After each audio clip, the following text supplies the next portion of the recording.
Welcome to Married to an Angel, where we share the principles for an angelic marriage. Here is Reverend Dr. Stephen and Reverend Lorna Mendoza. Welcome to Married to an Angel. I'm so glad you can join us today. It is a privilege to be with you, and I really want us to have a wonderful time with you today. So let me welcome my husband, Reverend Stephen Mendoza. Thank you, Lorna. Yes, and she's right. It's always a privilege to do these sessions and to be accepted by you in your homes, your phones, your computers, your TVs, wherever you have chosen to look at our program today. Even on the radio, wherever you have tuned in, we are so glad that you listened to us today. Yes. Today we want to address a new topic. We want to talk about commitment in marriage. Yes. Yes, Mrs. Mendoza, how do we go about commitment? Well, commitment, there's a word that we use, stick-to-itiveness. Stick-to-itiveness, yes. It may sound funny, Yeah. stick-to-itiveness, but it's a unique word. It describes an attitude of standing your ground as much and as long as is humanly possible. Yeah. In some cases, it becomes a test of endurance. Yes. You know, years ago, I would have heard this word stick-to-itiveness by motivational speakers. Yes. And they try to tell you, you know, anybody can start something, Yeah. but it takes commitment to finish things. And you Yes. talk about stick-to-itiveness and sticking to the task. Yes. You know, the scriptures say, better is the end of a matter than the start thereof. True. Many people can start things, very ambitious businesses. They may start their own projects. They may start some level of education, some Yes. university or something. But the vigors and the rigors of whatever you're doing, and everything has rigors, I want you to know. Everything can be rigorous at any point in time. Even your own Christian walk has its own rigors with it. True. So now the question is, what do you do? Do you abandon your cause because things get tough? And so stick-to-itiveness implies that you remain doing what you say you would do. Correct, because I mean, as for children who are studying, or people, adults who are studying, I know some people study for years. In fact, they got old and they're still studying 12 years, 13 years. I mean, I remember my mom when she left many years ago to the US. Yeah. She had to do over everything. And she studied for years before she became, you know, successful in her Yes, profession as a yes, teacher. yes. You know, I remember an individual who started to study and had to stop, put a pause on it to do other things, see about the family, and then you start again. So sometimes the journey may take about 12 years, 13 years. Yes. And you stick to it. And you stick to it. There is nothing wrong in saying, I need a break, but continue. Don't give up on your dreams. Don't give up on a relationship, because commitment has to do with responsibility. It has to do with the attitude which is needed to keep a relationship together. You see, and it's so well in saying commitment is an attitude. It is an intangible thing, but it is what makes you go the distance. Yes. It is what will make, you know, you would take out of your mind these thoughts of separation and divorce and going with other party, all that kind of thing like that. And also, yes, adultery. Yeah. Adultery, yes. Because commitment makes you look for a brighter tomorrow. Yes. I have a saying, and you know it's true, if this relationship ends, you are at fault. Yes, I remember you said that, but I will also blame you as well. Because guess what? I am committed. That is the idea. The idea is that we are committed to the end.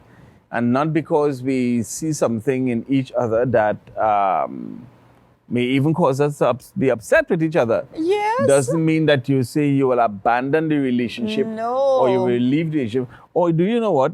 There are parties who they don't abandon it, they just stop trying. So they're not really committed to some of the things that you tell them to do. They don't believe it could get better. They have no hope, for the relationship. So when they talk about celebrating like more anniversaries and things like that, so they just give up on the process, realizing this is a process. It is a process. For marriage to really work good, it is a process, and so you have to be committed. So what we are saying is commitment does not guarantee a blissful marriage. However, when both parties are fully committed to the principles of a successful marriage, the chances of failure would be very small. Yes. See, so it's both of you all. That is what the problem we have in marriages. Sometimes it's one party or the other committed to it, and the other party just doesn't care. The other party just wants to benefit, as it were, from the commitment, but not realizing the kind of strain that you put on the relationship when only one party is committed. And so for you to go to the distance and enjoy this, it is both of you are saying, we would do what we have to do, or I would do what I have to do to make this marriage work. Yes. So we can say this attitude of commitment is lacking in many marriages today. We can say that. Isn't that so? Yes. Sometimes even before a couple say, I do, guess what? They are working on separation clauses. I mean, come on. For the life of me, that's no kind of commitment at all. We are not into prenuptial agreements. Yes. Right? So sometimes we hear the rich and the famous do their prenuptial agreements, and they have their separation clauses. If we part, then you would get this, and I would get this, and that. So we are saying they're making provision for the breakup. Yes. Even before. So you're prophesying. Well, yeah. You're prophesying death to the relationship even before it started. Well, the thing is, they didn't even sign the marriage contract yet. So the contract that's signed is the divorce contract, the separation contract, the prenuptial contract, signed before the marriage contract. Gosh. Well, that is why it will fall apart. So sometimes people do not even know if you love them for their material things, just because they're wealthy or so. That's why you're marrying them. And so they become suspicious and everything like that. But, among the rich and the famous, you always see and hear of these kind of things with these prenuptial agreements. And then you would hear plenty of stories where kings and princes would have dressed in beggarly clothes, as it were, and sometimes get a woman who likes them just for who they are. And then he will say, well, I am a prince, and take her to things. Well, those are fairy tale stories. I ain't saying that they're happening, but, But we're talking about commitment here, and these agreements that you want to enter into before you get married. So there may be people who hear me and you may not agree with what we are saying, and you may find a sense in these arrangements, but I want you to know it is not biblical. So let me ask you a question. Would you marry a couple who came to you with a prenuptial agreement? Once I know to have a prenuptial, I'm saying I am predisposed to not to marry you. Wrong pastor. Wrong pastor. Why would you be catering for the breakup? Listen, there is a risk of any marriage breaking up. True. I want you to know that. Even at the best of the best, there is a risk. And to me, love is a risky thing. It is. And so some people try to eliminate that risk by getting and entering into this thing. But as I say, if anybody come to me with that, I would tell them, no, if I didn't know, I didn't know. But if it came to my knowledge, I would try to dissuade them from going that way. Take the risk. Or why are you going to marry in the first place when you're afraid that the marriage wouldn't work? Yes. And then being a pastor, people will come frequently for counseling. Yes. And sometimes when they come for counseling, I'm thinking that they're serious, You're thinking, oh, they come for counseling, they want their marriage to work. Work, yes. But sometimes we see commitment is lacking in the couple or probably one of the parties who came for counseling. Or they're just looking for a way out. But sometimes, we give them homework and assignments to Right, do. yes. Some simple assignments. I'm not talking about no tests that had to go on, right? I'm talking about go and read certain scriptures. Right, yeah, of course. Right. Or for the next 2 weeks, don't call your wife any other name more than But darling and sweetheart. Right. Yes. Some little things that we Yes, talk about. Yes. But it is not uncommon that people come back and say they forget, they didn't do it, and things like that. And I tell them, listen, don't waste my time and don't waste your time. Yes. If you don't plan to do what the counselor is saying to do, then you have wasted your time and the counselor's Yes. time. So the question is, why in the first place they came for counseling? To get your marriage on a better footing, but you're not committed Yes. to doing anything that the person Or, says. sometimes people just come because one of the spouses might just be nagging them to come for counseling. And okay, right, let me go just to make you hush or to Yeah. keep quiet. Let me just come. But I'm really not interested in commitment. Yeah, And then, but yeah. let me just go and hear what, the counselors, they have to say. Well, I use, it might be song oversimplified, but one of the things that I use, I say, I may ask once or twice, did you do my assignment? Assignments, yeah. And they say no. I say, well, then I'll give them the what I call ready riot act, or say, listen, I don't think that you all, or you may say, because sometimes one party does it and the next party doesn't do it. Right. I don't think you are serious about these sessions. Yeah. I don't think you are committed to making the marriage work. Because if this is a little thing you have to do and you wouldn't do it, much more for the demands that your spouse is putting upon you, Sure, yes. you also would be reluctant to do what she or he is asking.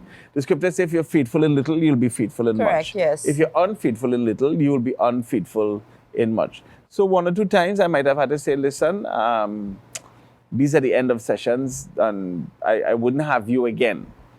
And sometimes they think it is a joke I'm making, and they may call in the office and they say, no, we cannot schedule you. You'll have to speak to pastor directly. Right, yes. We have to do that sometimes because people don't realize that we ourselves are committed to you, Yes. committed to everybody who come to get this marriage going better. We are committed to you. Exactly. So now the counselors are being more committed than the partners themselves. I don't think that that is right. Yeah. So when they realize that they will not reschedule, Yeah. then they say, hey, pastor was really serious. Serious about Yeah. it. But where should commitment really start? Where should it begin? I believe that parents has a lot to teach children commitment. And as I was saying earlier on, it's an attitude. So Yes. the attitude is something that you develop over time. Correct, yeah. You understand? So whatever attitude you have, whether it's to be hardworking or whether it's to be lazy, those things are developed. So it's the same way commitment can be taught as an attitude to develop. Whatever your child pursuing in life, Yeah. and as I say, things will become tough over time, it is for you to be able to tell your children to continue to push it through. Right. With all girls that didn't even Yes. want Oh to my finish God. their They complain bachelor's. so much. They Why I complain. have to go to school. Why I can't stop. Why I just don't go and work. I remember one of them said that school is overrated, Yeah. But now that both are practically have completed The bachelors. they're happy. Exactly. They are happy. So it is for parents to teach these children, not because things become difficult that you will Yes. just drop it. Yes. Otherwise, you'll have nothing in life. Yes. There are people who start to build homes and they didn't realize it was been so difficult, and so they leave it or just with the different posts standing up. Sometimes not just that they run out of money, is that they get disheartened with the amount of things that are required. Okay. And instead of doing little bit by little bit and by keeping commitment, sometimes they have lost that zeal, Yes, to altogether to continue because they just find it is too onerous. So I believe, again, parents are the one who have to guide these children to commitment. Yes. And even in the case of marriage, that talk should come up eventually. Yes. Sometimes we only have it's only when a child the girlfriend or the boyfriend, that's the only time they want to talk about marriage. But I believe those things should be entered into before Lorna. Yes. Parents should really talk to children about commitment, and if you're getting married, that this is a very serious thing that you're doing. It is. Yes, and you will have to be committed to it. Because marriage must be undergirded with a commitment to make this relationship last. So it needs that support. Yes. It definitely needs that. So are you ready for commitment? That is the question. Are you ready for commitment? You cannot have complete liberty and commitment. Oh my goodness. Ah, Lord. See, say it again. You cannot have complete liberty and commitment at the same time. So, please do not marry if you cannot keep a commitment. Because, hear this commitment is coming with a vow. Oh, a vow? Yes, so it is not just saying, well, I'm committed, you are vowing to this commitment. And of course, it is not only in marriage where vows are made. People make vows for other things, that are pledges, contracts, all those things Correct. are pledges, you commit. to be faithful to your part of the bargain.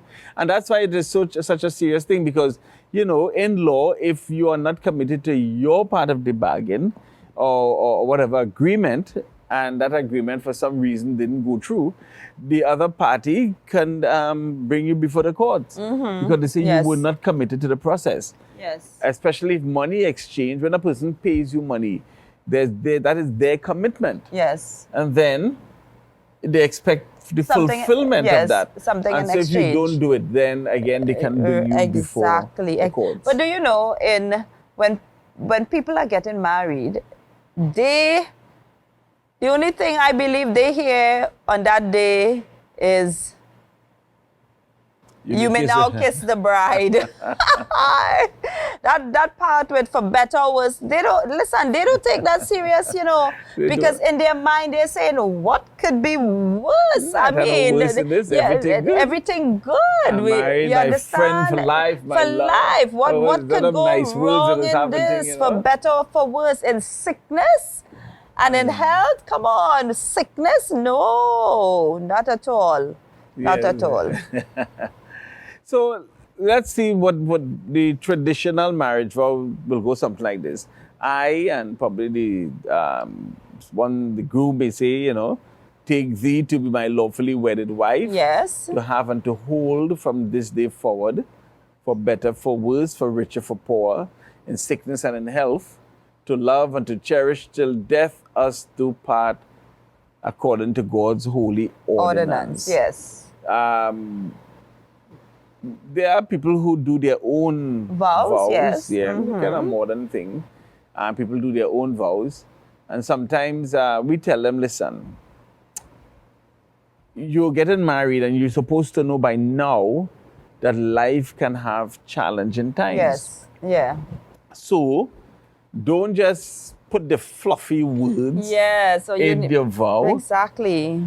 Because you don't want to hear anything negative. To, get rid of the vows of the not so pleasant words like worse and poor and sickness. Yeah, they don't want to hear nothing like that. You only want to portray a marriage for the purpose of bliss.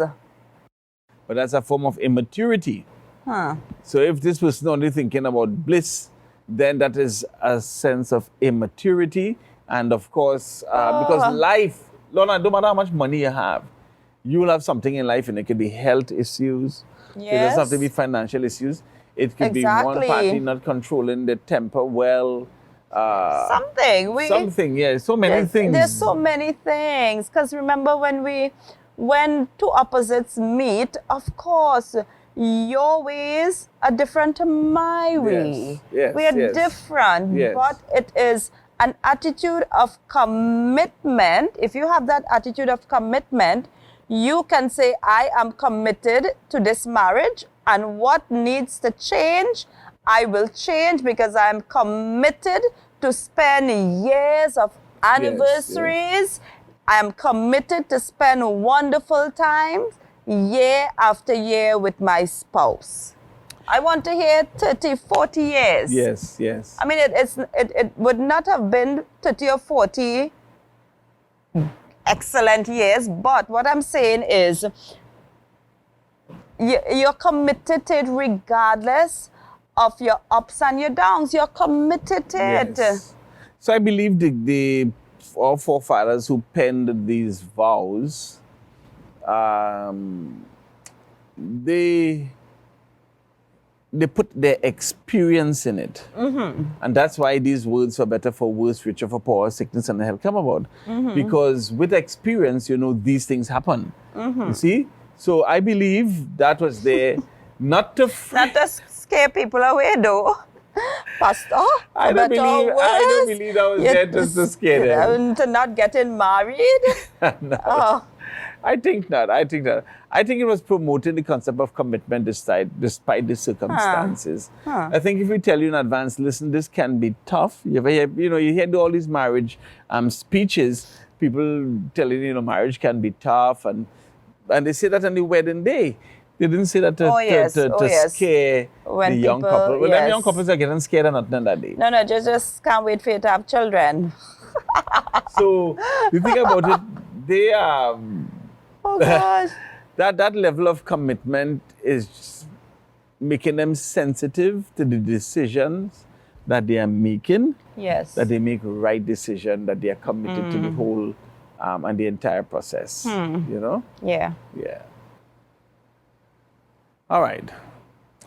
So there's some modern day ministry who may also want to see that because we are children of God, no harm or nothing negative will come to us. Okay. So they may go for this also positive kind of vows. Yes. What's your comment on that? If you hear some young preacher or something, I'll think, oh my God, he's probably not married. I'll think he's really not married. He's a single minister who would receive things like that. He's not into it. But Paul the Apostle wasn't married, and he say, you haven't done wrong if you let your young virgin daughter get married. But she shall have trouble. He said, but I will spare you this. He said, let me not go into the details. Right. Because you would have trouble. I think if people already know some of the challenges in marriage, well, to prepare yourself exactly, that's it. And you wouldn't be getting caught off guard. I didn't know this was so tough now. I mean, people tell you before, but according to you, Barcelona, that is not what they were hearing on that day. No, they were hearing something else. They were just seeing bliss and honeymoon and enjoyment that will last a lifetime. But, it doesn't work like that. Sorry, yes. So, Ephesians 5:25 says, husband, love your wives, even as Christ also loved the church and gave himself for it. That is commitment. So we were talking about Christ's commitment, and I always remember you using this particular portion of scripture, which is saying a man is supposed to love his wife the way Christ loved the church. And give his life for it. Give himself. I love that part. Yeah. And give himself for it. So he gave himself for the church. It cost him his life, and he did that. And I remember you always saying, men, you are supposed to be committed to your marriage, committed to your wife, to love her. And if it costs you your life.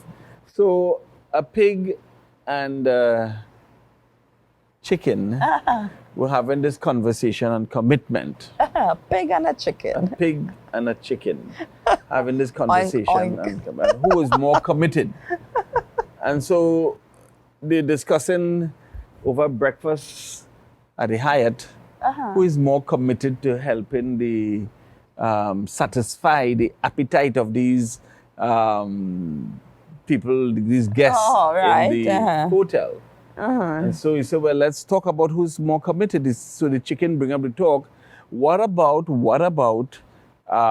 bacon and eggs? And he said, do you know that every egg that they make their sunny side up with, that could have been 2 of my children. So I'm so committed that I gave up, like Jesus Christ, I gave up my children. I gave up 2 children so that this guest could get sunny side up. And then the pig say, Once you see bacon on that plate, you know I did. So, who's more committed? Well, it had to be the pig. The pig is going, using his entire life. Oh my The pig is gosh. putting his entire life into this Oh, breakfast. yes, And yes. so, Jesus have asked us, especially Wow. the husband, to be You come committed good like there, the man. pig. You come good. You come good. Yes, yes. But Christ himself showed us how a man's supposed to relate to his bride. Yes. And this whole aspect of love and commitment. You know, and I find too many people step into marriage with their eyes closed. And young people too. Yeah. They become infatuated and think marriage is glamorous, trusting everything to the romance of it all. They take a blind chance. What is forgotten is that marriage is for life. Yes, it is. And that romance stages go through many variations. Now we True. have a whole topic on romance there. But romance can go through a lot of variations. And one of Yes. the reasons is that we change. We change who we were when you get married, probably in your 20s. Yes. And those of you who, God have blessed you to be now in your 30s, your 40s, your 50s, and things like that, you yourself would know that as you change, so does your romance change. Yes, And true. so you can't enter into this thing with your eyes closed. It's good to get counseling. It's good to understand what it is. And again, we're asking you to be committed. We Yes. ask you to be committed to this part of the vow, say, till death us do part. Not till I kill you, till death us do part, hoping it will be old age or something other than you contributing to the death of your spouse. That is the only reason why you would part. I hope you would enjoy this journey with this lady or this gentleman that the Yes, Lord has it's a blessed you wonderful with. journey. I hope you would enjoy this journey. It's a wonderful let journey. me ask you to do the blessing on our listeners today, Lorna. And so may the Lord bless you and keep you. May the Lord make his face to shine upon you and be gracious unto you. May the Lord lift up his countenance upon you and give you his peace. Through Christ our Lord. Amen. God bless you. God bless you indeed. Bye-bye. Thank you for watching Married to an Angel, hosted by Reverend Dr. Stephen and Lorna Mendoza. For prayer and counseling, contact us at 304-4145 or email your request to needprayer@ourmissiontt.com. We encourage you to like and follow us on Facebook and subscribe to our YouTube channel. Remember, you can be an angel to your spouse.